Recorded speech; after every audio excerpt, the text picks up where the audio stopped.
So when you're trimming Moose's nails, ideally it's in a calm environment. Hopefully it's after he's had some downtime, after some physical or mental exercise, so he's a little bit more willing to kind of stay in a position with you for a little bit longer.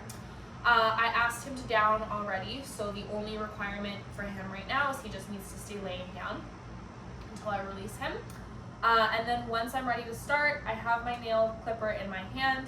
What I did when I first started cutting his nails, like the first couple times, was I would just grab his hand from him or his paw, I would hold it, and I would give him food.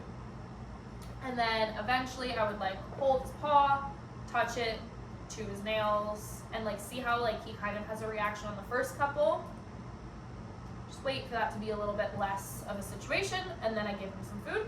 So if he's being hesitant with you in the beginning, just break it down. Like just start grabbing his feet one day when he's laying down. You can give him his dinner that way. Maybe the next day you have the clippers out, and then maybe the next day you're like touching, and then maybe you're cutting. I would just get him into the habit of being really used to you touching his feet, because that's also just going to make your life easier when you need to clean off his paws and things like that. So I've already done a couple nails, and his nails are already pretty short, but I'll show you a couple just so you can kind of get an idea of like his tolerance of it, because he is very tolerant to it, which is nice. So I'm going to grab them. I think I've already done those two, so I'm moving on to this nail.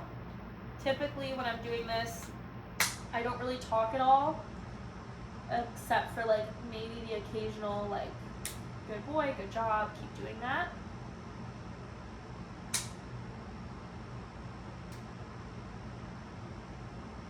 But as you can see, it's pretty good.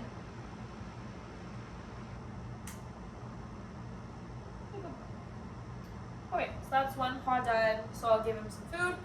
At first, I would give him food like after every single nail.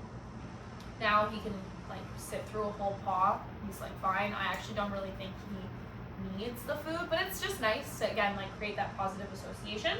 So I'm gonna move on to the next foot, and like as you move around, he kind of gets like a little bit more like, oh no, we're still doing this. But once you go, he's really a good boy. Yeah.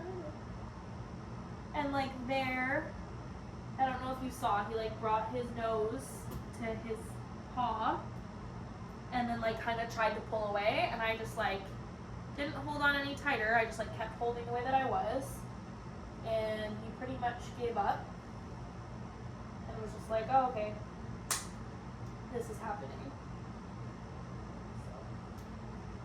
So that's nice. Yep.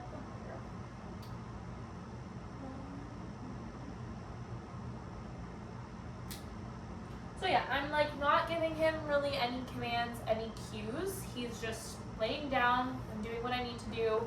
He just needs to be tolerant about it. I'll do his back feet, and he's like really fine about them as well.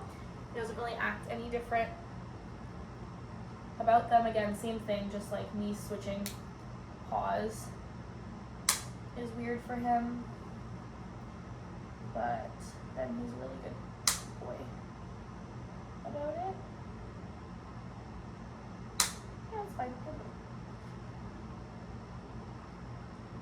Well, did I get that one already? And like here, his back feet aren't that long, so I'm not having to do as many cuts. So I'm not really feeding him as much because he just doesn't really need it. But he's expecting it, which is nice because he's like, oh, when am I going to get the kibble?